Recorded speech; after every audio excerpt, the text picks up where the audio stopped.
Welcome to the Wine Elder. Today's wine is from Spain. It is a Rioja. From the winery is Remelluri, I think. My Spanish is about as good as my French. It is a 2011, it is a Reserva. So Rioja comes from the northern, kind of central area of Spain. Just below the mountains that separate them from France, the Pyrenees Mountains. Not quite the Basque Country, but near the Basque Country. And so there are three different levels of Rioja. You have Crianza, which means that it has been aged for at least 2 years, 6 months in oak.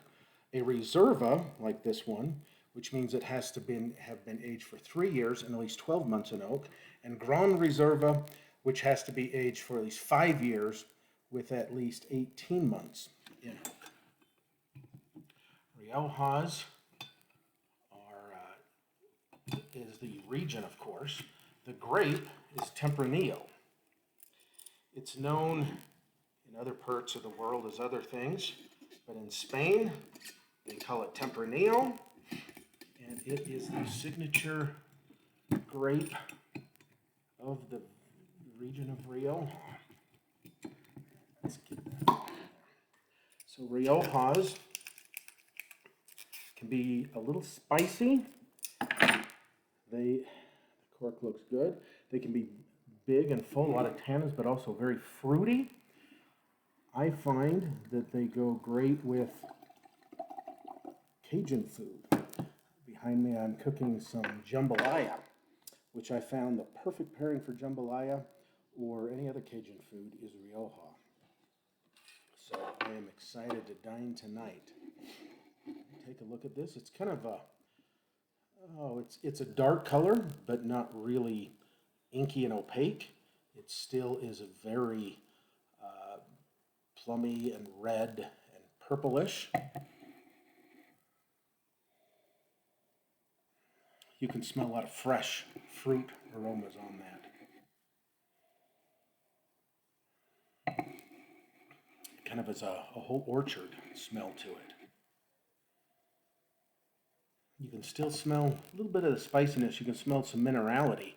It is an old world wine. The old world wines you can tell because of the minerality in the aroma and also in the flavor because of the soil compositions over in Italy, Spain, and France. That's what we're talking about when we talk about old world wines.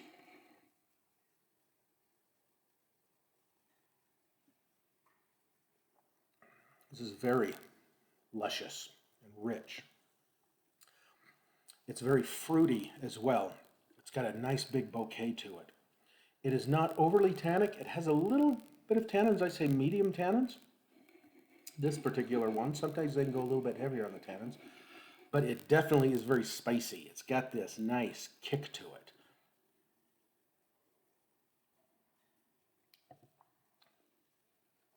Makes you think of Spanish food. Barbecue would be great with this. Like I said, Cajun food. A lot of big, juicy, luscious fruits to it. In some ways, it reminds me of Zinfandel because of the juiciness of it and the fruitiness of it. But it's very distinct. It's drier than a Zinfandel. And it is a little bit more tannic than a Zinfandel.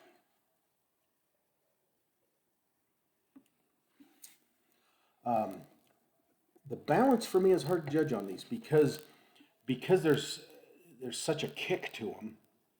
You could be tempted to say that they're a little unbalanced, but that is the style of Rioja. And so keeping in mind that this has got a spicy kick to it, the balance is still there between the alcohol and the flavors and the acidity. Things are well balanced in this. Give a 4 out of 5 on the balance. For the depth, I'm going 5 out of 5. This has a lot going on with it. I am tasting multitudes of flavors when you get that marriage between spiciness and fruitiness and juiciness. A lot of different things that are hitting me at once. And The finish, we'll go 4 out of 5 on the finish.